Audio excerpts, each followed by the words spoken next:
சந்தோஷமா இருக்கோ இல்லையா? எனக்கு ரொம்ப சந்தோஷமா இருக்கு. நான் ஆண்டவருக்குள்ள ரொம்ப சந்தோஷப்படுறேன். குறிப்பிட்ட சில சந்தோஷங்களை சொல்றது கூட இன்னைக்கு எப்படி சொல்றது, என் குடும்பத்தோட ஒண்ணு சேர்ந்தது கூட எனக்கு ஒரு மகிழ்ச்சி. ரொம்ப வருஷம் வெளிநாட்டுல இருந்துட்டு மறுபடியும் சொந்த வீட்டுக்கு வரையில குடும்பத்தாரோடு சேரும் பொழுது என்ன சந்தோஷம் இருக்குமோ அதே சந்தோஷம் எனக்கு இருக்குது. அது இல்லையா? காரணம் என்னன்னு கேட்டீங்கன்னா, இதுல மெஜாரிட்டியான ஆட்கள் எனக்கு ரொம்ப பழக்கமானவங்க. நிறைய பேரோட வீட்டுல நான் சாப்பிட்டு இருக்கிறேன், நிறைய பேரோட நேரங்களை செலவழிச்சிருக்கிறேன். என்னை பிள்ளைகளை போல பாவித்தவர்கள் இந்த இடத்துல உண்டு. அவங்க வயிற்றுல நான் பிறக்கலைனாலும், அவங்க வீட்டுல நான் பிறக்கலைனாலும், என்னைய சொந்த பிள்ளைய ஏற்றுக்கொண்டவங்களும் இந்த இடத்துல இருக்கிறீங்க. அதுக்காக ஆண்டவரை நான் துதிக்கிறேன். ஆமே. வயதுல மூத்தவங்களுக்கு அப்படின்னா, வயதுல சின்னவங்களா இருந்தாலும், இல்ல என் வயதுக்கு ஒத்த வயதுல இருக்கிறவங்களா இருந்தாலும், அவங்களுக்கும் என் கூட பிறந்த ஒரு சகோதரனையோ சகோதரியோ பார்த்த ஒரு சந்தோஷம் எனக்கு அதை விவரிக்க முடியல. எனக்கு அதை எப்படி உங்களுக்கு எக்ஸ்பிளைன் பண்ணி சொல்லணும்னு எனக்கு தெரியல. கர்த்தர் நல்லவர். அவருடைய அனாதி தீர்மானத்தின்படி நம்ம எல்லாரையும் ரத்த சொந்தமாக்கி இருக்கிறார். அல்லேலூயா. நம்ம எல்லாரும் வேற வேற குடும்பத்துல பிறந்திருக்கலாம், வேற வேற பிளட் லைன்ல பிறந்திருக்கலாம். ஆனா எப்படி நான் ரத்த சொந்தம் சொல்றேன்னா, நம்ம எல்லாருக்காகவும் சிந்தப்பட்டது ஒரே ஒரு ரத்தம் தான். அல்லேலூயா. அந்த கல்வாரி சிலுவையில சிந்தப்பட்ட அந்த ரத்தம் நம்ம எல்லாரையும் மொத்தமா கழுவி, அந்த ஒரே ரத்தத்தினால நம்ம பாவங்கள் எல்லாத்தையும் கழுவி, அந்த ஒரே ரத்தத்தினாலே நம்ம எல்லாரையும் சுத்திகரித்து, அந்த ஒரே ரத்தத்தினாலே நம்ம எல்லாரையும் ரத்த சொந்தமா மாத்தி இருக்கிறார். ஆமே. எத்தனை மகத்துவமான ஒரு காரியத்தை ஆண்டவர் நம்முடைய வாழ்க்கையில செய்திருக்கிறார். ஆக்சுவலா நான் சொல்லணும்னா, நான் பிறந்தது ஸ்லோன்ல பிறந்தேன். நான் பிறந்தது ஸ்லோன்ல. இந்தியாவுக்கு எனக்கும் சம்மந்தம் இல்லைன்னு சொல்லிட முடியாது. ஏன்னா எங்க அப்பாவோட தாத்தா எல்லாரும் இந்தியால இருந்து இலங்கைக்கு போனவங்க தான். நான் பிறந்தது ஒரு திசையில, வளர்ந்தது இந்தியாவுல. ஆண்டவர் ஒரு நோக்கத்திற்காக என்னை ஜீவனோட கூட வைத்தார். நான் ஏன் இந்த வார்த்தையை சொல்றேன்னா, நான் பிறந்த நேரம் ரொம்ப போர் ரொம்ப உச்சத்துல இருந்த ஒரு நேரம். எங்க அம்மா சொல்லுவாங்க, நீ பிறந்த நேரத்துல நாங்க ரொம்ப சீரழிஞ்சோம் அப்படின்னு. உலக வழக்கத்துல ஒரு வார்த்தை உண்டு, புரட்டாசி மாசத்துல பிறந்தா என்ன செய்வாங்களாம்? புரட்டி புரட்டி எடுப்பாங்களாம் குடும்பத்தை அப்படின்னு. எனக்கு அதெல்லாம் தெரியல. ஆனா ஆண்டவருடைய தீர்மானம் முதல்ல இருந்தது என்பதை நான் உறுதியாய் நம்புவேன். காரணம் என்னன்னு சொன்னீங்கன்னா, என் கூட பிறந்தவங்க, நான் பிறந்த நேரத்துல பிறந்தவங்க, அந்த குடும்பங்கள் எத்தனை இன்னைக்கு முழுசா இருக்குதோ, இல்ல பிறந்தவங்க இருக்கிறாங்களோ இல்லையா எனக்கு தெரியாது. ஆண்டவர் என்னை ஜீவனோடு கூட காத்தார். அல்லேலூயா. அது எல்லாவற்றிற்கும் ஒரு நோக்கம் உண்டு. அவருடைய அனாதி தீர்மானத்திலே என் தாயின் வயிற்றுல நான் தோன்றுவதற்கு முன்பாகவே இப்படி ஒருத்தன் தோன்ற போறான், இவன் இதைதான் செய்ய போறான், இந்த இடத்துலதான் வளர போறான், இந்த இடத்துலதான் வாழ போறான், இதை நான் செய்ய போகிறான் என்று என் தாயின் வயிற்றில் தோன்றுவதற்கு முன்பாகவே என்னை முன்குறித்து ஒரு தெய்வம் அவர் என்னை தெரிந்து கொண்டார். அல்லேலூயா. அவர் என்னை மாத்திரம் தெரிந்து கொள்ளவில்லை, உங்களையும் அவர் தெரிந்து கொண்டார். ஆமென். வேத ஆதாரத்திற்காக ஒரு வசனத்தை நம்ம எல்லாரும் சேர்ந்து வாசிப்போம். வாசித்து ஆண்டவருடைய வார்த்தைக்குள்ளாய் நம்ம எல்லாரும் கடந்து செல்வோம். எல்லாரும் சேர்ந்து வாசிப்போம். நான் வசனத்தை சொல்றேன்.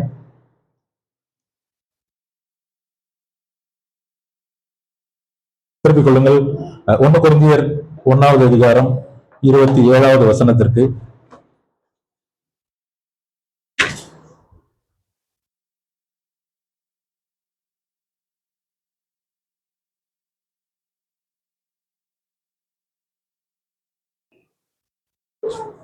இருபத்தி 27, 28 வசனங்களை வாசிப்போம். நம்ம எல்லாரும் சேர்ந்து வாசிப்போம். எடுத்துறீங்களா? எல்லாரும் வாசிப்போம். ஞானிகளை வெட்கப்படுத்தும்படி தேவன் உலகத்தில் பைத்தியமானவைகளை தெரிந்து கொண்டார். பலம் உள்ளவைகளை வெட்கப்படுத்தும்படி தேவன் உலகத்தில் பலவீனமானவைகளை தெரிந்து கொண்டார். உள்ளவைகளை அவமாக்கும்படி உலகத்தில் ஏழுமானவைகளையும் அற்பமாக எண்ணப்பட்டவைகளையும் இல்லாதவைகளையும் தேவன் தெரிந்து கொண்டார். ஒரு விஷயம் கண்களை மூடி ஜெபிப்போம். அன்பின் பரலோக தகப்பனே, உடைய பரிசுத்தம் உள்ள நாமத்தை நாங்கள் உயர்த்துகிறோம். நாங்கள் எல்லாரும் ஒன்று கூடி உடைய நாமத்தை துதிக்க, ஆராதிக்க, உடைய நாமத்தை நாங்கள் மகிமைப்படுத்த நீர் எங்களுக்கு தந்த சுவாக்கியத்திற்காக நன்றி செலுத்துகிறோம். இந்த பூமியிலே நீர் உண்டாக்கின மனிதர்கள், கோடான கோடி ஜனங்கள் இந்த நாளிலே இந்த நேரத்திலே தங்களுடைய சொந்த வேலையாய் சம்பாதிப்பதற்காக அல்லது தங்களுடைய ராஜ்யத்தை பலப்படுத்துவதற்காக, தங்கள் குடும்பத்தை பலப்படுத்துவதற்காக அவர்கள் என்ன நோக்கத்திற்காகவோ ஓடிக்கொண்டிருக்கலாம். ஆனால் இந்த நேரத்திலே எங்களுடைய நோக்கம் எல்லாம் ஒன்றே ஒன்று, உம்முடைய பாதத்தை பற்றி கொண்டு உம்முடைய சமூகத்திலிருந்து நீர் எங்களுக்கு தருகிறதை நாங்கள் பெற்றுக்கொள்ள நாங்கள் காத்திருக்கிறோம், நாங்கள் ஆயத்தமாய் இருக்கிறோம். எங்கள் இருதயங்களை உமக்கு நேராக நீர் திருப்புவீராக. எல்லாவித டிஸ்ட்ராக்ஷன்ஸ்களையும் இயேசுவின் நாமத்தினாலே நாங்கள் கடிந்து அப்புறப்படுத்துகிறோம். ஆண்டவரே, எந்த விதமான காரியங்களும் எங்கள் சிந்தைகளை ஆட்கொள்ளாமல் உடைய வேத வசனத்திலே நாங்கள் நிலைத்து நின்று அதை நாங்கள் சத்தியத்தை புரிந்து கொள்ள அந்த சத்தியத்திலே நிலைத்திருக்க தேவன் எங்களுக்கு கிருபை தாரும். பரிசுத்த சமூகத்திலே தாழ்த்துகிறோம். மகிமைப்படும், வழி நடத்தும், எங்களோடு கூட பேசும் இயேசுவின் நாமத்தில் பிதாவே, ஆமென். அல்லேலூயா. கர்த்தருடைய வார்த்தை இவ்விதமாக சொல்லுகிறது. ஒரு வார்த்தையை மட்டும் உங்களுக்கு நான் அதில் ஹைலைட் பண்ண காட்ட விரும்புகிறேன். தேவன் தெரிந்து கொண்டார். 27வது வசனத்திலையும் 28வது வசனத்திலையும் காமனான ஒரு வேர்டு என்னன்னு பாத்தீங்கன்னா, தேவன் தெரிந்து கொண்டார். ஆண்டவர் தான் என்னை தெரிந்து கொண்டார்னு சொல்றவங்களாம் கரங்களை எடுத்து சொல்லுங்களேன். ஆண்டவர் நம்மை தெரிந்து கொள்ளாமல், அதாவது வேதம் சொல்லுது, பிதா ஒருவனை இழுத்து கொண்டால் ஒழிய ஒருவனும் தானாய் என்னிடத்திற்கு வரான் அப்படின்னு சொல்லி வேதம் சொல்லுது. நம்ம எத்தனையோ பேர்கிட்ட எல்லாரையும் நமக்கு சந்தர்ப்பம் கிடைச்சாலும் கிடைக்காவிட்டாலும் திருவசனத்தை பிரசங்கிக்க ஜாக்கிரதையா இருக்கணும் நம்மகிட்ட சொல்லி இருக்கிறாரு. வாய்ப்பு கிடைக்குதோ கிடைக்கலையோ நம்ம பாக்குறவங்கள்ட்ட ஏதோ ஒரு சந்தர்ப்ப சூழ்நிலையில நம்ம ஆண்டவரை பத்தி சொல்றோம், ஆண்டவருடைய சுவிசேஷத்தை சொல்றோம். ஆனா அது எல்லாம் அவங்களுடைய மனசுக்குள்ள போச்சு, அது கிரியை செஞ்சுச்சான்னு கேட்டா அது அப்படி கிடையாது. ஆண்டவருடைய வார்த்தையை குறித்த ஓமை சொல்லும் பொழுது விதைக்கிறதை குறித்து ஒரு ஓமை சொல்லுகிறார். அது வழியருகே விழுந்தது, கற்பாறையிலே விழுந்தது, முன்னுள்ள இடத்திலே விழுந்தது, அது நல்ல நிலத்திலும் விழுந்தது. அது விழுந்த இடத்தினுடைய தன்மை என்னவோ அதற்கு ஏற்றாறு போல அதனுடைய வளர்ச்சியும் அதனுடைய பலனும் இருந்தது. நம்மளும் அதே மாதிரி நம்ம சுவிசேஷத்தை சொல்றோம், ஆண்டவரை பத்தி சொல்றோம். எல்லாரும் அது காதுக்குள்ள போச்சா, அவங்களோட இருதயத்துல போய் அந்த விதை விழுந்துச்சா, இல்ல வழியருகே இருந்துச்சா, கல்லுல விழுந்துச்சா, முள்ளுல விழுந்துச்சா அப்படின்றதெல்லாம் நமக்கு தெரியாது. ஆனா ஆண்டவர் நம்முடைய இருதயத்தை நல்ல நிலமாக கருதினதினாலே, நல்ல நிலமாக பாதுகாத்து பராமரித்து வைத்ததினாலே நமக்குள்ளே விழுந்த சுவிசேஷம் என்ற வசனம், சத்தியம் நம் வாழ்க்கையிலே அது முளைத்து வேரூன்றி பலன் கொடுக்க தேவன் நம் வாழ்க்கையிலே கிருபை செய்தார். ஆமென், ஆமென். ஆண்டவர் அப்படிதான் தெரிந்து கொள்ளுகிறார். ஒரு வயல் அது தானா உருவாகிறாது. இந்த உலகத்துல வயல்னு ஆண்டவர் எதையாச்சும் உருவாக்குனாரா சொல்லுங்க? வயல் ஆண்டவர் பெருசா எதையும் உருவாக்கல. ஆண்டவர் உருவாக்கும் பொழுது அவர் இயற்கையை உண்டாக்கினார். இந்த உலகத்துல எல்லாம் சொல்லுவாங்க இயற்கையா உண்டாச்சு. இல்ல, இயற்கையவே ஆண்டவர் தான் உண்டாக்குறார். எத்தனை பேர் விசுவாசிக்கிறீங்க? தானா இந்த உலகத்துல எதுவுமே நடந்துடாதுங்க. ஆண்டவருடைய சித்தம் இல்லாம, ஆண்டவருடைய பிளான் இல்லாம, ஆண்டவருடைய கையீடு இல்லாம, ஆண்டவருடைய இடைப்படுதல் இல்லாம இந்த உலகத்துல எதுவுமே நடந்துடாது. இங்க நம்ம வாசிக்கிறோம், ஆண்டவர் தெரிந்து கொண்டார். எதிலிருந்து எதை தெரிந்து கொண்டார், எதற்காக தெரிந்து கொண்டார்? இப்படி ஒரு சில கேள்விகளை வைத்து நாம் இந்த வசனத்தை புரிந்து கொள்ள ஆண்டவர் நமக்கு உதவி செய்யட்டும். இந்த வசனத்தை நம்ம பார்க்கும் பொழுது 27வது வசனத்தை ஆரம்பிக்கும் பொழுது பவுல் இப்படி ஆரம்பித்த, ஞானிகளை வெட்கப்படுத்தும்படி தேவன் உலகத்திலே பைத்தியமானவைகளை தெரிந்து கொண்டார். இப்படி கேட்கிறேன்னு சொல்லி வித்தியாசமா யோசிக்காதீங்க. எத்தனை பேர் இந்த இடத்துல பைத்தியங்கள் இருக்கிறோம்? ஒருவேளை புரியாட்டி நான் கடைசியில் இந்த வார்த்தையை கேட்கிறேன், உங்களுக்கு அப்ப அது புரியுதான்னு பார்க்கலாம்.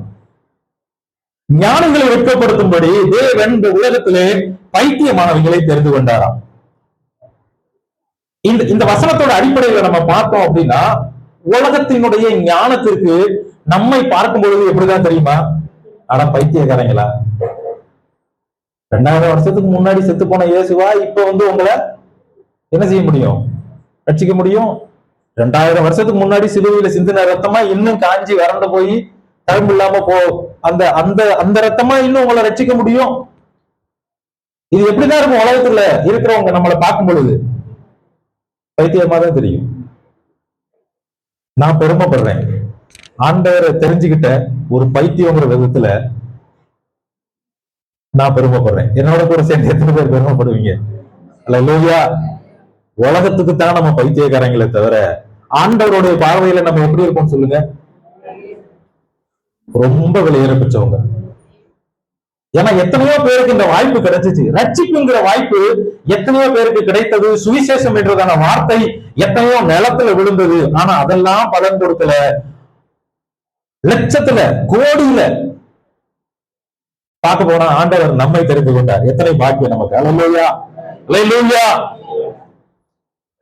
உலகத்தோட பார்வையில பார்க்க போனா ஆண்டவர் மனுஷர்கள் பார்க்கிற விதமாக தேவன் நம்மை பார்க்கவில்லை. ஆமென். நம்மளுடைய அப்பா அம்மாவே நினைச்சிருக்க மாட்டாங்க நம்ம இப்படி வந்து நிற்போம், நம்ம இவ்வளவு நல்லா இருப்போம் அப்படின்னு.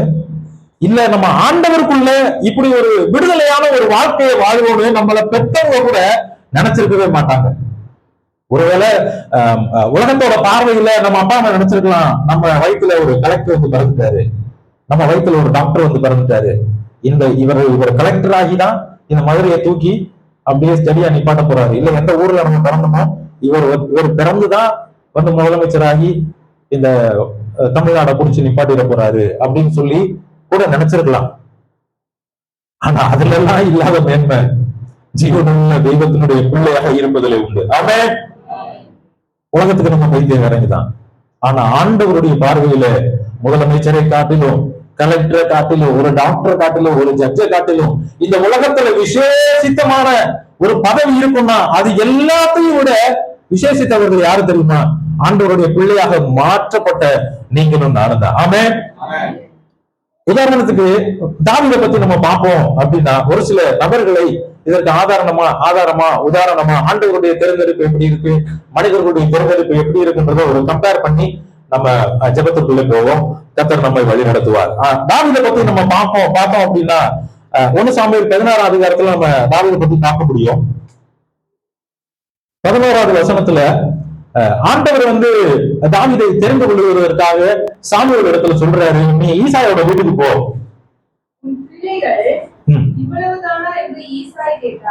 அப்படியே நிக்கட்டும். அதோட ஹோல்ட் பண்ணுங்க. அடுத்த கட்டத்துக்கு நம்ம அப்ப போவோம். என்ன கேட்கிறான் திருப்பி அதை வாசிங்க. உன் பிள்ளைகள் இவ்வளவுதானா என்று ஈசாயை சாமுவேல் பார்த்து கேட்கிறான். எதுக்காக அவன் போயிருக்கிறான்? இந்த சம்பவத்தை சுருக்கமா உங்கள்ட்ட சொல்லிடுறேன். இஸ்ரவேல் ஜனங்கள் நியாயாதிபதிகளினாலே நியாயம் தீர்க்கப்பட்டு வந்தார்கள். அவர்களுக்கு என்று ராஜா இல்லை. அவங்க எல்லாரும் சேர்ந்து என்ன கேட்கிறாங்கன்னா, எல்லா நாட்டுக்குமே ராஜாவும் ஒருத்தர் இருக்கிறாரு. எல்லா ஜனங்களும் அவங்களுடைய ஆப்ளிகேஷன்ஸ், அவங்களுடைய கோரிக்கைகளை ராஜாவின் இடத்துல போய் சொல்றாங்க. ஆனா நாங்க எங்க போய் சொல்றது? எங்களுக்கு தான் ராஜா இல்லையே. இந்த மாசம் எங்களுக்கு இவர் வந்து நியாயாதிபதியா இருப்பாரு, இவர் மறித்துட்டாலோ அல்லது இவர் ஆண்டவர் எடுத்துட்டாலோ இவருக்கு அடுத்து இன்னொரு நியாயாதிபதி வருவாரு. இவங்க என்ன நினைச்சிட்டாங்க? ராஜானா ஒருத்தர் நிரந்தரமா காலங்காலமா நம்மளை ஆட்சி செய்வாரு அந்த மாதிரி நினைச்சுக்கிட்டு அந்த ஐடியால இவங்க இஸ்ரவேல் ஜனங்கள் என்ன கேட்கிறாங்கன்னா, எங்களுக்கு ராஜா வந்தாலே வரணும் அப்படின்னு. ஆனா ஜனங்களுக்கு ஒண்ணு புரியல. அது வரைக்கும் இல்ல, இப்ப வரைக்குமே நம்ம எல்லாத்துக்கும் ராஜா யாரு மட்டும்தான்? ஆண்டவர் மட்டும்தான். ஒருவேளை ராஜா ஜனங்களுக்கு உலகத்தாருக்கு கொடுக்கப்பட்ட ராஜா அவங்களுக்கு ஒரு குறைபாடு வரும் பொழுது அவங்க யார்கிட்ட போய் நிப்பாங்கன்னு சொல்லுங்க? ராஜா கிட்ட தான் போய் நிப்பாங்க. இன்னைக்கு ஒரு விஷயம் தெரிஞ்சுக்கோங்க, நம்ம எல்லாருக்கும் ராஜா யாரு? ஆண்டவர் தான் நமக்கு ராஜா. இயேசு கிறிஸ்து தான் நமக்கு ராஜா. அப்ப நமக்கு ஒரு தேவை, நமக்கு ஒரு குறைபாடு என்று வரும்பொழுது நம்ம மனுஷன் நம்ம போகவே கூடாதுங்க. நம்ம யாருக்கு தான் போகணும்? ராஜா கிட்ட தான் போகணும். நீங்களும் நானும் யாரு? ராஜாவோட பிள்ளை. ஒருவேளை கெட்ட குமாரனை போல ஆண்டவரை விட்டு தூரத்துல நம்ம சூழ்நிலை இருக்கலாம். ஆனா அப்பா என்ன செய்வாரு தெரியுமா? அப்பாவோட இருதயம் எப்படி இருக்கும் தெரியுமா? ஒவ்வொரு நாளும் வாசல்ல வந்து நின்று, என் பிள்ளை போனானே எப்படி இருக்கானோ தெரியலையே, ஐயோ அவனுக்கு காசை சரியா செலவு பண்ண தெரியாது, சொத்து பூரா வீட்டு போனானே, சொத்து இருக்குதோ இல்லையோ அதெல்லாம் அவனுக்கு கவலை இருந்திருக்காது, என் பிள்ளை சாப்பிட்டானோ, என் பிள்ளை தூங்கினானோ, எங்க இருக்கிறானோ எனக்கு தெரியலையேட்டு ஒவ்வொரு நாளும் பதைத்த இருதயம் வாசல்ல வந்து அவளோடு ரோட்டை பார்த்துக்கிட்டே இருக்குமா. ஒரு உதாரணத்துக்கு சொல்லப்பட்ட ஒரு மனுஷனோட இருதயம் அப்படி இருக்கும்னா, நம்ம அப்பாவோட இருதயம், நம்ம ஆண்டவர் விட்டு தூரம் போயிருந்தா நம்ம அப்பாவோட இருதயம் எப்படி இருக்கும்? திரும்பி வரும்பொழுது, உங்க எல்லாருக்கும் அந்த கதை தெரியும் நினைக்கிறேன். அவன் திரும்பி வரும்பொழுது அந்த தகப்பனை என்ன செஞ்சான்னு சொல்லுங்க? தூரத்துல பார்த்து, அவன் தானே போனா, பாச தேடி வரட்டும். எப்படி இல்ல தகப்பனோட இருதயம்? பிச்சுக்கிட்டு போனா இல்ல, எல்லாத்தையும் பிடிக்கிட்டு போனா இல்ல, உன்ட்ட ஒண்ணு இல்லைன்னா பரவாயில்ல, நீ வா, உனக்கு நான் சோறு போடுறேன், சோறு வேணா போடுறேன் பெத்த கடமைக்கு, அதுக்கு மேல என்ன செய்ய முடியாது, நீதான் எல்லாத்தையும் கொண்டு போய் அழிச்சிட்டியே. இது உலகத்தாருடைய இருதயம். நம்ம அப்பாவோட இருதயம் எப்படி இருக்குன்னு தெரியுமா? தூரத்துல பார்த்தோன்னே அவன் பன்னிகளோட பிறண்டு தாடிகள் வளர்ந்து அவனோட லட்சணங்கள் எல்லாம் அவள் லட்சணம் ஆகி அந்த கோலத்துல வரும்பொழுதும் தகப்பனுக்கு அடையாளம் தெரியுது, என் புள்ள இந்த கந்தரகோலமா வர்றானேட்டு ஓடி போய் அவனை கட்டி பிடிச்சி முத்தம் செய்து அவனை கொண்டாந்து வேலைக்காரங்கள்ட்ட கொடுத்து இவனுக்கு சேவ் பண்ணுங்க, குளிக்க வைங்க, புது ட்ரெஸ் போடுங்க, மோதிரத்தை கொடுங்க அப்படின்னு சொல்லி, மோதிரம்னா அதிகாரத்தை சொல்லுது, இவனும் என் புள்ளதான், இவனும் எல்லாத்துக்கும் சுதந்திர வாழ்கிறான், அந்த அதிகாரத்தையும் கொடுத்து எப்படி அந்த அந்த தகப்பன் தான் யாரோட தகப்பன்? நம்மளோட தகப்பன். ஆமே. எத்தனை பேர் சொல்றீங்க அந்த தகப்பன் தான் என்னோட தகப்பன்? ஆமே. அப்ப ஈசாய் சாமுவேல் கேட்கிறாரு இவ்வளவு தானா அப்படின்னு. நடந்த சம்பவம் என்னன்னா, சவுல் ஜனங்களுடைய கோரிக்கையினால ஆண்டவர் சவுல வந்து ராஜாவை கொடுக்கிறாரு. அந்த சவுல் என்ன செய்யறாரு? கர்த்தருக்கு பிரியமில்லாத காரியத்தை செஞ்சிருக்காரு. ஆண்டவர் உடனே சொல்றாரு, சவுல நான் வந்து ராஜ்ய பரத்துல இருந்து தள்ள போறேன், நீ ஒரு புதிய ராஜாவை தேர்ந்தெடுக்கணும், அதனால இன்னொருடைய வீட்டுக்கு போ அப்படின்னு சொல்லி ஈசாயோட வீட்டுக்கு அனுப்புறாரு. ஈசாயோட வீட்டுல மொத்தம் 7 பேர். இஸ்ரவேலருடைய அவங்களுடைய எண்ணமே எப்படி இருக்கும்னா, வீட்டுல இருக்கிற தலைச்சம்பிள்ளதான் எல்லாத்துக்கும் சுதந்திரவாளி. ஒரு ராஜா போஸ்டிங் கிடைச்சாலும் அது யாருக்கு தான் கிடைக்கணும்? மூத்தவனுக்கு தான் கிடைக்கணும். கர்த்தருக்கு ஸ்தோத்திரம். பாஸ்போர்ட் 2வது யாரு? எங்க வீட்டுல நானும் 2வது. மனுஷர்களுடைய பார்வை எப்படி இருக்குன்னு பாருங்க. எல்லாரும் வரிசையில சாமுவேலுக்கு முன்னாடி கடந்து போக சொல்றாரு. சொல்லும் பொழுது சாமுவேல் பாக்குறாரு, ரைட்டு மூத்த வர்றானா அவனதான் ஆண்டவர் தெரிஞ்சுக்கிட்டாரு. ரைட் அவனா என்ன ஆண்டவரு இல்லையா? அடுத்தாள். அப்ப ஈசா என்ன செய்யறாரு? தம்பி எல்லாரும் இங்க வாங்க, நம்ம வீட்டுல இருந்து ஒரு ராஜா வரப்போறாரு, அதனால எல்லாரும் வரிசையில சொல்லல. வசனத்துல நீங்க அதுல நுணுக்கமா வாசிச்சு பாத்தீங்கன்னா, சாமுவேலுக்கு முன்பாக கடந்து போக பண்ணினா அப்படின்னு சொல்லிட்டு அந்த வசனத்தை நம்ம வாசிக்க முடியும். அப்ப ஈசா என்ன செஞ்சிருப்பாரு? கூப்பிட்டு எப்பா இங்க வாப்பா, அந்த பக்கம் இருக்கு பேரு, அதை போய் எடுத்துட்டு வா அப்படிங்கிறத இவர் அப்படி கிராஸ் பண்ணி போவார். அப்ப சாமுவேல் கேட்பாரு, ஆண்டவர் அப்படின்னு இல்லையா? ரைட்டு இவன் இல்லையா? அடுத்தாள் இங்க இருந்து ஒரு சிக்னல் கொடுப்பாரு. அவர் என்ன செய்வாரு? அடுத்த ஒரு வேலையை சொல்லுவாரு. அப்படி கிராஸ் பண்ணி போவார். மனிதர்களுடைய தேர்ந்தெடுப்பு, மனிதர்களுடைய செலக்ஷன். அவங்க என்ன செய்வாங்கன்னா, வெளி தோற்றத்தை பாக்குறாங்க. இவனோட உயரம் எப்படி இருக்கு, இவனோட கம்பீரம் எப்படி இருக்கு, இவனோட நடை உடை பாவனைகள், இவனுடைய ஆடைகள் எப்படி இருக்குன்னு வெளிப்புறமான தோற்றத்தை பார்த்து மனிதர்கள் என்ன செய்யறாங்கன்னா எடை போடுறாங்க. ஆனா ஆண்டவர் என்ன செய்யறாரு? நீங்க எல்லாரும் 6 பேரையும் கனெக்ட் பண்றீங்களா? நிச்சயமா என் செலக்ஷன் அதான் இருக்காது. நிச்சயமா மனிதர்களால் புறக்கணிக்கப்பட்டதுனாலயே இன்னைக்கு நம்ம ஆண்டவர் சமூகத்துல ஆண்டவருடைய பிள்ளைகளாக மாறி இருக்கிறோம். அல்லேலூயா.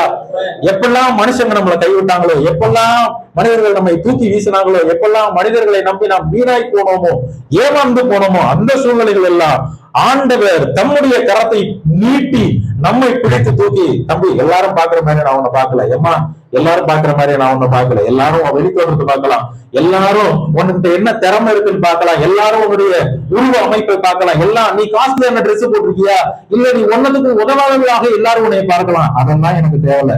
உலகத்துக்கு நீ பைத்தியமாக இருந்துட்டு போ, ஆனா எனக்கு நீ யார்? விசேஷித்தவர். அல்லேலூயா. ஏன் பார்வையில நீ ரொம்ப விசேஷித்தவர். தாவீதை வர சொல்றாங்க, ஆண்டவர் சொல்றாரு, இவன் தான், இவன் தலையில எண்ணெய் ஊத்தி இவனை ராஜாவா அபிஷேகம் பண்ணுன்னு சொல்லிட்டு. 2வது ஒரு மனுஷன் பத்தி உங்களுக்கு நான் சொல்றேன்.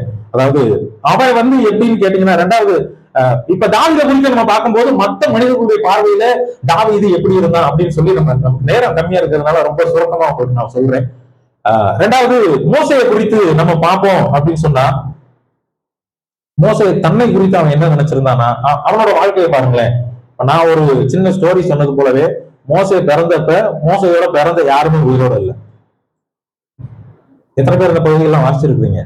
மோசே பிறந்தப்ப இஸ்ரவேலை ரட்சிக்கிறதுக்கு ஒரு ரட்சகன் பிறந்துட்டான்னு சொல்லிட்டு அவன் வயதுல ஒத்த எல்லா குழந்தைகளையும் பார்வோன் என்ன செஞ்சுட்டான்? கொன்னுட்டான். ஆனா ஆண்டவருடைய திட்டம் எப்படி இருந்துச்சுன்னு பாத்தீங்கன்னா, எவன் கொல்ல சொன்னானோ அவன் வீட்டுக்குள்ளே கொண்டு போய் வளர்த்து வச்சாரு. அல்லேலூயா. எந்த ஊருக்குள்ள, எந்த தெருவுல, எந்த வீட்டுல இவன் இருக்கவே கூடாது, இவனை அழிச்சிடணும், ஊரு தெரியாம பண்ணிடணும், இவனா வந்து இவ்வளவு பெருசா செஞ்சிட போறான்னு சொல்லி மனிதர்கள் நினைக்கலாம். ஆனா ஆண்டவர் என்ன செய்வாரு தெரியுமா? அந்த இடத்திலேயே வச்சு, அந்த இடத்துக்குள்ளேயே வளர்த்து, அந்த இடத்துக்குள்ளேயே உருவாக்கி, சொல்ல போனா இஸ்ரவேல் ஜனங்களோட ஒரு குழந்தைய போல மோசே இருந்திருந்தாருன்னா அடிமையான ஒரு வாழ்க்கையை வாழ்ந்திருப்பாரு. ஏன்னா இஸ்ரவேல் எல்லாரும் எப்படிதான் இருந்தாங்க? எகிப்துல அடிமையா தான் இருந்தாங்க, ரொம்ப கடினமான ஒரு வாழ்க்கையை வாழ்ந்தாங்க.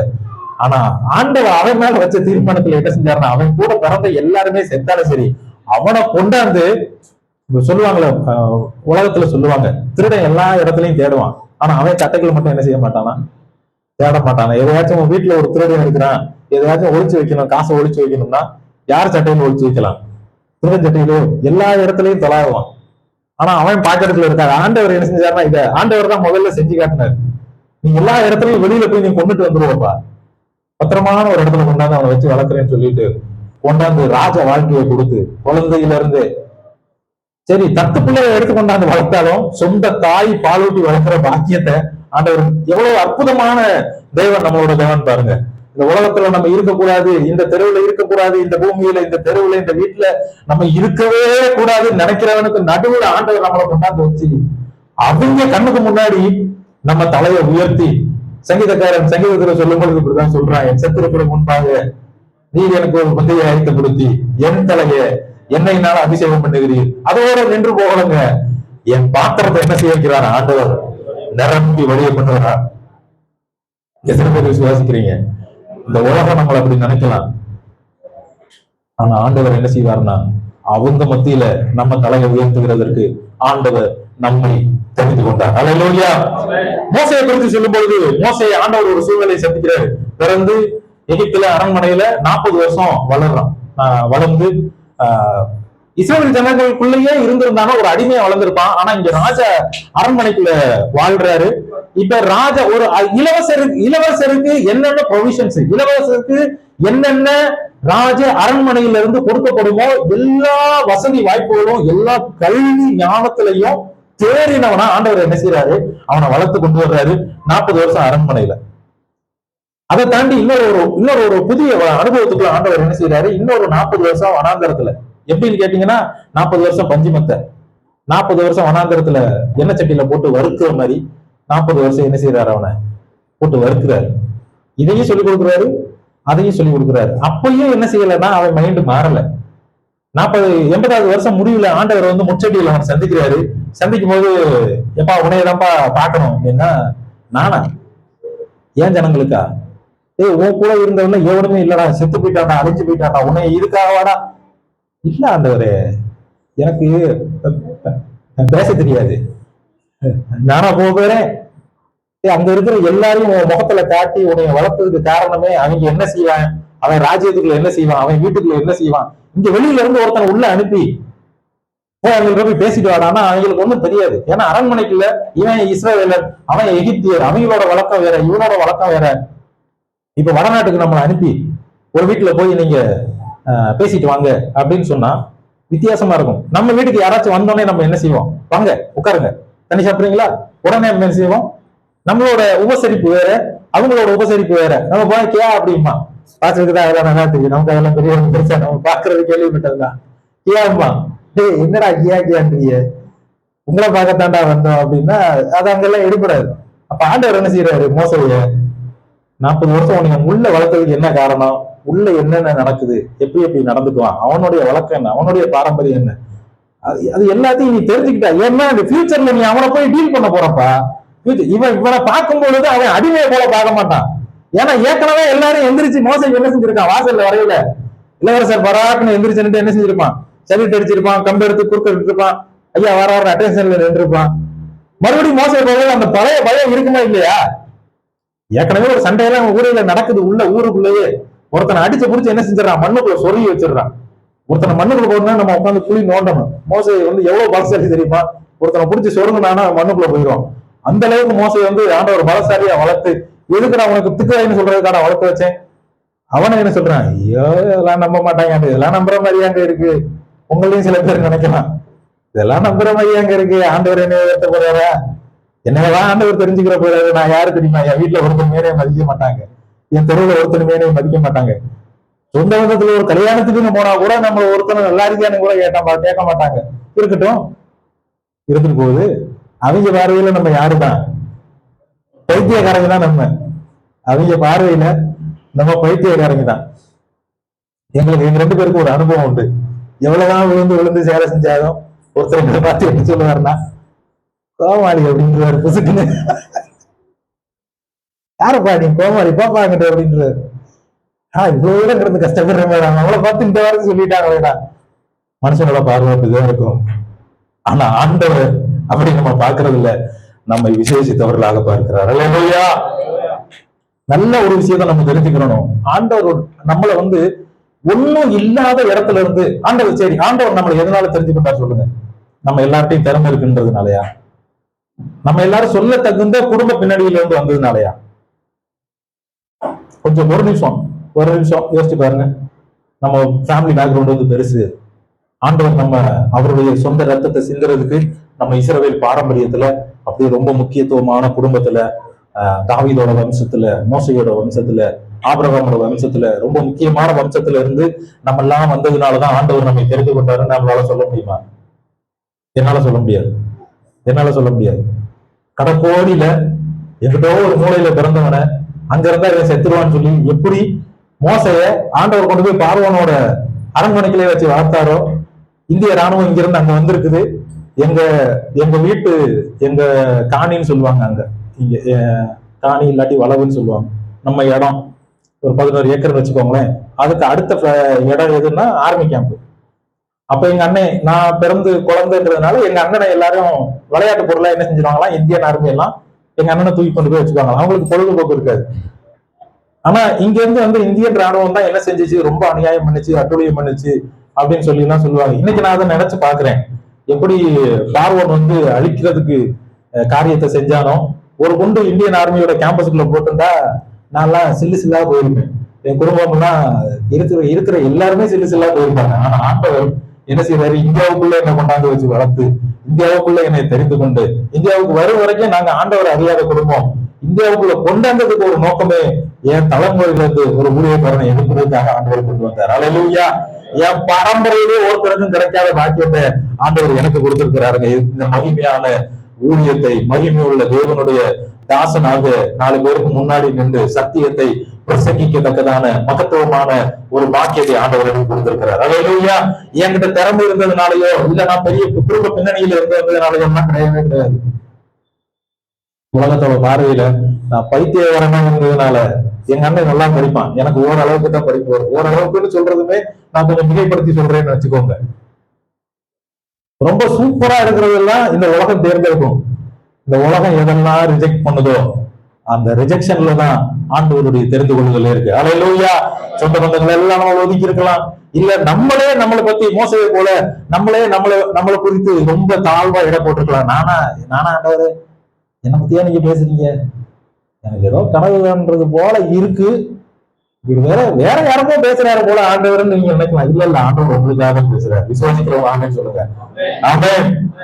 அவர் நம்மை குறித்து வைத்திருக்கிற நோக்கம் பெரியது. அதனாலே உங்களையும் என்னையும் தேவன் தெரிந்து கொண்டார். அல்லேலூயா. அல்லேலூயா. மோசே அவன் வாயை தொடர்ந்து சொல்லும் பொழுது இப்படிதான் சொல்றான், நான் வாக்கு வல்லவன் இல்ல ஆண்டவரே, நான் இல்ல ஆண்டவரே, அந்த அளவுக்கு எல்லாம் எனக்கு ஒன்னும் சொல்ற அளவுக்கு எல்லாம் ஒண்ணும் கிடையாது. நான் அவன் அவனை பத்தி என்ன சொல்றான், என்ன ஒருத்தனுமே நம்ப மாட்டான். என் குடும்பத்திலேயே ஒருத்தனுமே என்னைய நம்ப மாட்டான். என் சொந்த மதத்துல ஒருத்தனுமே என்னைய நம்ப மாட்டான். இந்த பிள்ளையா போய் இதெல்லாம் சாதிச்சிட போகுது, இந்த பையலா இதெல்லாம் படிச்சு செஞ்சிட போறான். ஆமா கிழிச்சாரு பொசுக்குன்னு என்ன சொல்லிடுவாங்க, நம்மளை பார்த்து கிழிச்சிருவாரு இவரு. ஆனா நம்மளை வச்சுதான் ஆண்டவர் கிழிப்பாரு. ஆமே, இவங்களுடைய எண்ணங்கள் எல்லாத்தையும் ஆண்டவர் கிழிப்பார். அல்லேலூயா. இவங்க கட்டி வச்சிருக்கிற, இவங்க போட்டு வச்சிருக்கிற நம்மளை குறித்த தவறான எல்லா திரைகளையும் ஆண்டவர் என்ன செய்வாரு, கிழிப்பாரு. நம்மளை பார்த்து என்னெல்லாம் நினைச்சானோ, நம்மளை பைத்தியக்காரன் நினைச்சிருக்கலாம். ஆண்டவர் நம்மை பைத்தியமாகவே இருக்கும்படியாக இல்லை. ஆனா ஒரு விஷயத்த நல்லா யோசிச்சு பாருங்க. ஆண்டவரை தெரிந்து கொள்வதற்கு முன்பாக நம்முடைய வாழ்க்கை எப்படி இருந்தது, ஆண்டவர் நம்மை தெரிந்து கொண்டதற்கு முன்பாக நம்முடைய வாழ்க்கை எப்படி இருந்ததுன்றதை நம்ம கொஞ்சம் யோசிச்சு பார்த்தோம்னா, ஆண்டவர் எதற்காக தெரிந்து கொண்டார், எந்த நிலைமையிலிருந்து நம்மளை எந்த நிலைமைக்கு கொண்டு வந்திருக்கிறார். இன்னைக்கு என் கண் கூட இங்க சில குடும்பங்கள் இருக்கிறாங்க, முன்னாடி ஆண்டவருக்கு முன்னாடி, கிறிஸ்துவுக்கு முன் கிறிஸ்துவுக்கு பின் அவங்களுடைய வாழ்க்கையில எப்படி மாற்றங்கள், பெரிய மாற்றங்கள், எதிர்பார்க்காத, அவங்க கூட நினைச்சு பார்க்காத மாற்றங்கள் நடந்திருக்குது அப்படின்றது உங்க வாழ்க்கையில நிச்சயம் தெரியும். நான் ஆண்டவர்கள் அதை நான் விசுவாசிக்கிறேன். எதற்காக ஆண்டவர் நம்மை தெரிந்து கொண்டாரா, ஞானிகளை வெட்கப்படுத்தும்படி தேவன் பைத்தியங்களை தெரிந்து கொண்டார். இப்ப சொல்லுங்க, எத்தனை பேர் பைத்தியக்காரங்க இருக்கீங்க? ஆமென்.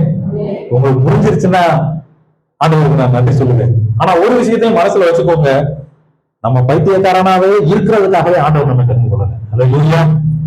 உலகத்தாரோட பார்வையில ஆண்டவருடைய தெரிந்து கொள்ளுதலின் பொழுது நாம் பைத்தியக்காரனா இருக்கலாம்.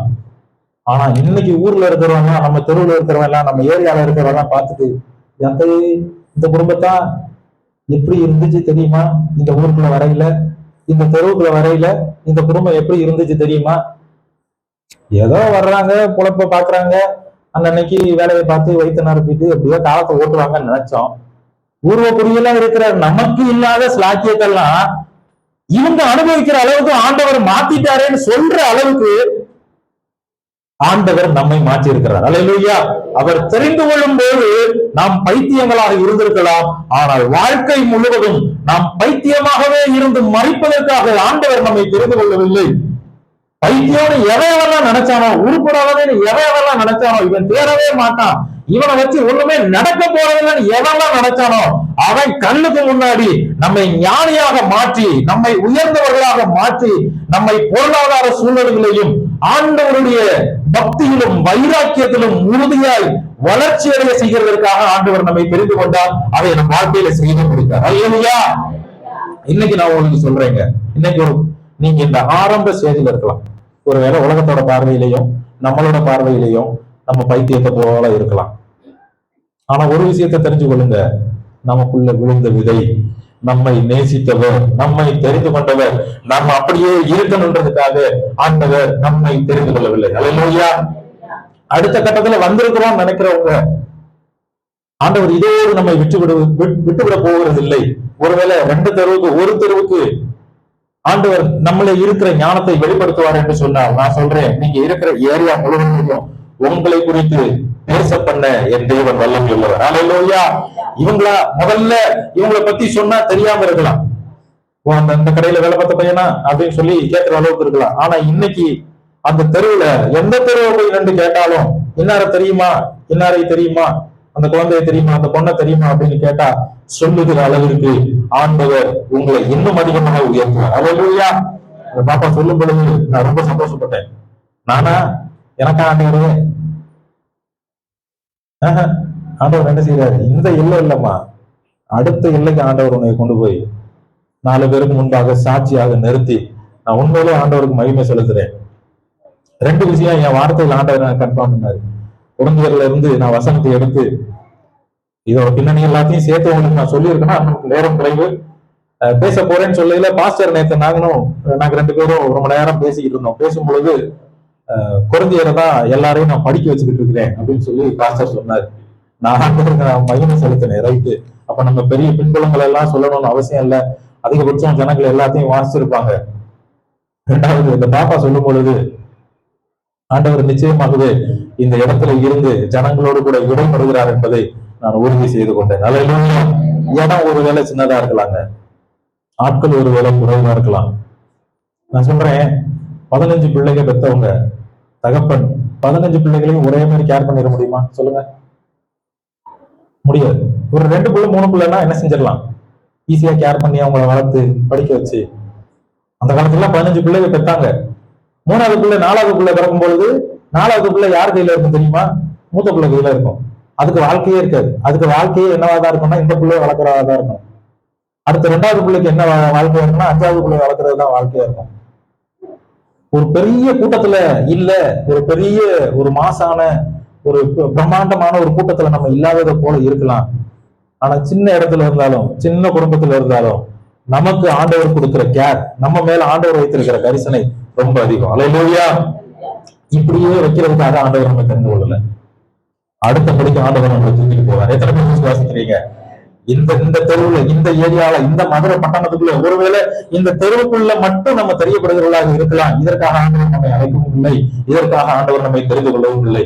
உங்களுடைய வாழ்க்கையிலும் என்னோட வாழ்க்கையிலும் இந்த சபையினுடைய வாழ்க்கையிலும் சபையினுடைய சரித்திரத்திலும் ஆண்டவர் ஒரு நோக்கத்தை வைத்திருக்கிறார். நாம் இதே போல இருந்து கொள்கிறதற்காக ஆண்டவர் நம்மை வைக்கவில்லை, நம்மை இன்னும் மேல எழுப்புகிறதற்காக, இன்னும் அடுத்த படிக்கு கொண்டு போகிறதற்காக, இந்த தெருவை விட்டு அடுத்த தெருவுக்கு எஸ்டாப்ளிஷ் ஆகிறதுக்காக, இந்த ஏரியாவை விட்டு அடுத்த ஏரியாவுக்கு, இந்த ஊரை விட்டு அடுத்த ஊர் வரைக்கும் போக வைக்கிறதுக்கு ஆண்டவர் வல்லமையுள்ளவராக இருக்கிறார். அல்லேலூயா.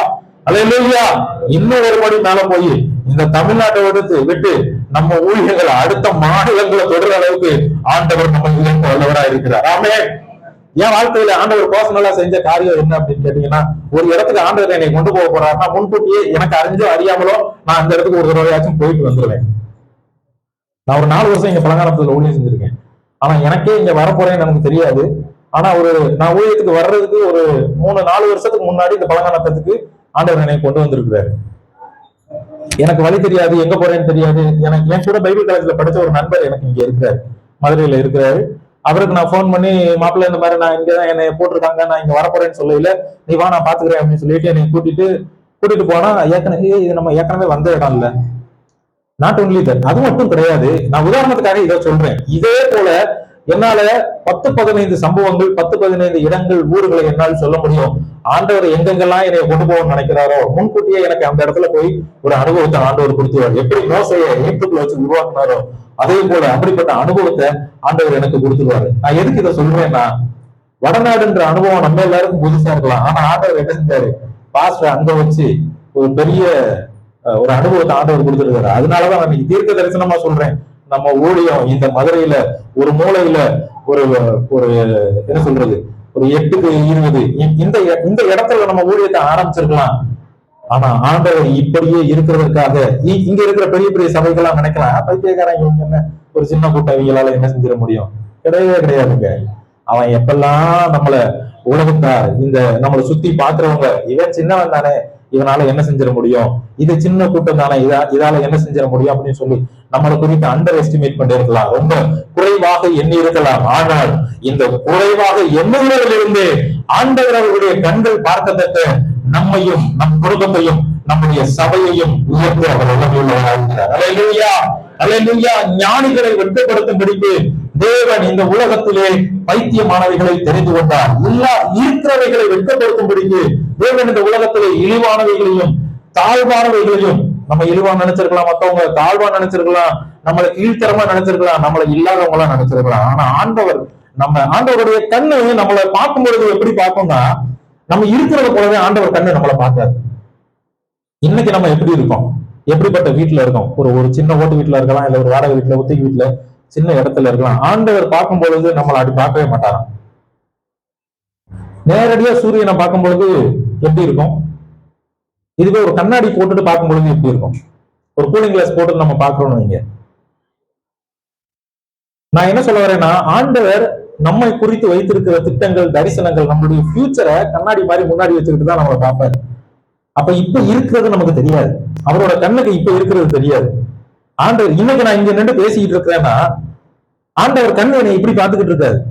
நாளைக்கு எத்தனை லட்ச கூட்டங்களுக்கு முன்னாடி பேசிக்கிட்டு இருக்கிறதா ஆண்டவர் பாக்குறாரோ இன்னைக்கு அதை பார்ப்பார். அல்லேலூயா. உங்களையும் நான் சொல்றேன், இன்னைக்கு நீங்க இருக்கிற நிலைமையில ஆண்டவர் உங்களை பார்க்கல, உங்களுடைய முடிவிலே ஆண்டவர் என்ன மகிமையில உங்களை வைக்க போகிறாரோ அந்த மகிமையின் கண்களோடு, தரிசனங்களோடு தான் ஆண்டவர் உங்களை பார்க்கிறாரு. அதனாலதான் நீங்களும் நானும் ஆண்டவருடைய கண்ணில எப்படி தெரியணும்னு தான் விசேஷித்தவர்களாக காணப்படுகிறோம். ஆமே.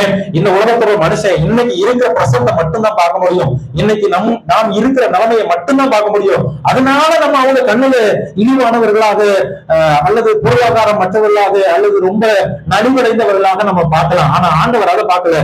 நம்மளுடைய முடிவிலே தேவன் நமக்கென்று வைத்திருக்கிற மகிமையிலே நாம் உட்கார்ந்து இருக்கும் பொழுது அவருடைய கண்கள் எதை பார்க்குமோ இப்பொழுது ஆண்டவர் அதை தான் பார்க்கிறார். அல்லேலூயா. கண்கள் மூடி நம்ம எல்லாரும் ஒப்பு கொடுப்போம். ஆண்டவரே, ஒரு விஷயம், ஆண்டவரே, இந்த உலக எங்களை இழிவானவைகளா பார்க்கலாம், இந்த உலக எங்களை கீழ்த்தரமானவர்களாக பார்க்கலாம், இந்த உலகம் எங்களை ஏழைகளாக பார்க்கலாம், இந்த உலகம் எங்களை வெறுக்கலாம், எங்களை பகைக்கலாம், இந்த உலகத்தில் இருக்கிற எங்களுக்கு உதவி செய்வார்கள் என்று நம்பின மனிதர்கள் எங்களை வேறு விதமாக பார்க்கலாம். இவங்களுக்கு கொடுத்தா அதை அவங்க வீணாக்கிடுவாங்க, அதனால நாங்க அவங்களுக்கு கொடுக்கறதே இல்லை அப்படின்னு சொல்ற ஜனங்கள் கூட இருக்கலாம். அவங்க மத்தியில கூட நம்ம வாழலாம். ஆனா ஆண்டவர் நம்ம அப்படி பார்க்கறதே இல்லைங்க. இந்த உலகம் பார்க்கிற விதமாய் தேவன் நம்மை பார்ப்பதில்லை. ஒரு கரங்களை உயர்த்தி எல்லாரும் வார்த்தைக்கு ஒப்பு கொடுத்து, ஆண்டவரே, இந்த உலகத்துல பைத்தியமா இருக்கிற எங்களை நீர் பைத்தியமாய் பார்க்காததற்காய் நன்றி ஆண்டவரே. எல்லாரும் வாய்களை திறந்து சொல்லுங்க. ஆண்டவரே, இந்த உலகத்துல இருக்கிறவங்க எங்களை பைத்தியத்தை போல பார்க்கலாம், ஆனா நீர் எங்களை விலையேற பெற்றவர்களாய் பார்த்தீர். உம்முடைய கண்கள் எங்களை அன்றுவரையே விசேஷித்தவர்களாக கண்டது. உம்முடைய கண்கள் எங்கள் கருவை கண்டது. எங்கள் தாயின் வயிற்றினிலே நாங்கள் தோன்றுவதற்கு முன்பாகவே உம்முடைய கண்கள் எங்களுடைய முடிவை பார்த்தது.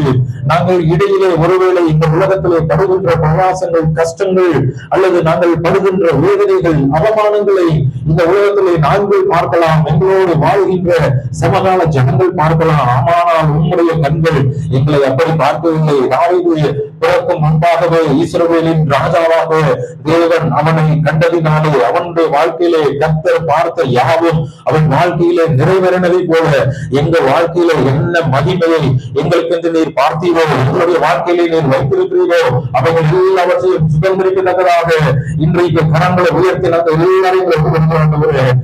எல்லாரும் ஒப்பு கொடுக்கிறோம். நாங்கள் எல்லாரும் ஒப்பு கொடுக்கிறோம். ஆண்டவரே, இன்றைக்கு நாங்கள் இருப்பதை போல ஒருவேளை எந்த பார்வையிலே கூட நாங்கள் திக்குவாயா எங்களை நம்பப்படாதவர்களாக நாங்கள் பைத்தியங்களாக இருக்கலாம். ஆனால் உங்களுடைய கண்கள் எங்களை எப்படி பார்க்கவில்லை.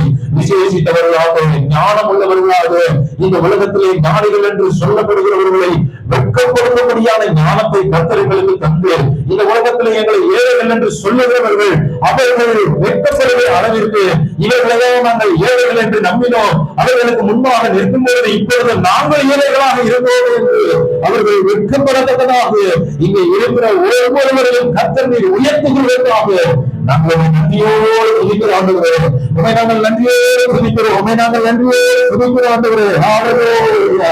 ஆண்டவரே, உம்முடைய வார்த்தைக்கு எல்லாரும் நாங்கள் ஒப்பு கொடுக்கிறோம். உங்களுடைய வார்த்தைக்கு எல்லாரும் நாங்கள் ஒப்பு கொடுக்கிற ஆண்டவரே. உங்களுடைய வசனங்கள் எங்க வாழ்க்கையில நாங்கள் கேட்கிறவர்களால் மாத்திரமல்ல, அந்த வார்த்தைக்கு எங்களை ஒப்பு கொடுத்து அந்த வார்த்தையின்படி நாங்கள் நடக்கிறவர்களாக நாங்கள் இருந்த கர்த்தர் எங்களுக்கு உதவி செய்வீராக.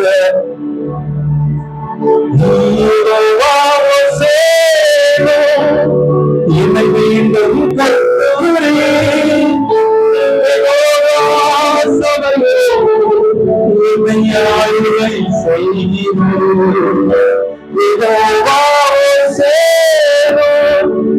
மீண்டும்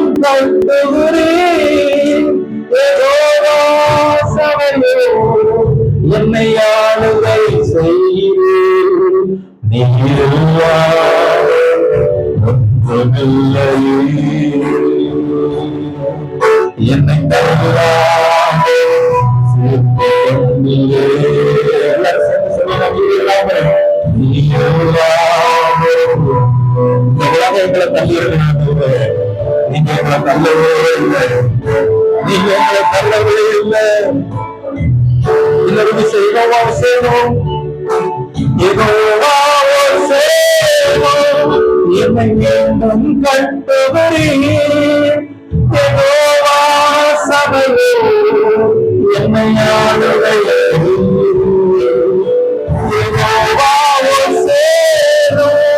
என்னை மீண்டும் கட்டுகிறேன். சபையோ என்னை ஆளுகை நீங்க இல்லாம எல்லாரும்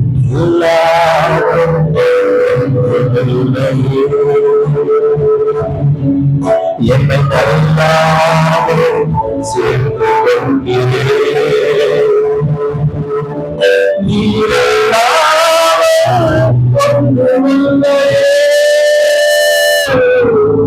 என்னை தருந்தாமல் சேர்த்து கொள்கிறேன்.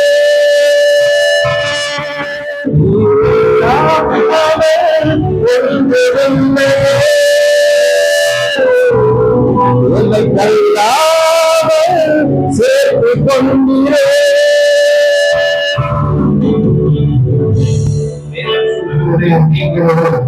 அவரால் தெரிந்து கொள்ளப்பட்ட சந்ததி அவர் உங்களை தெரிந்து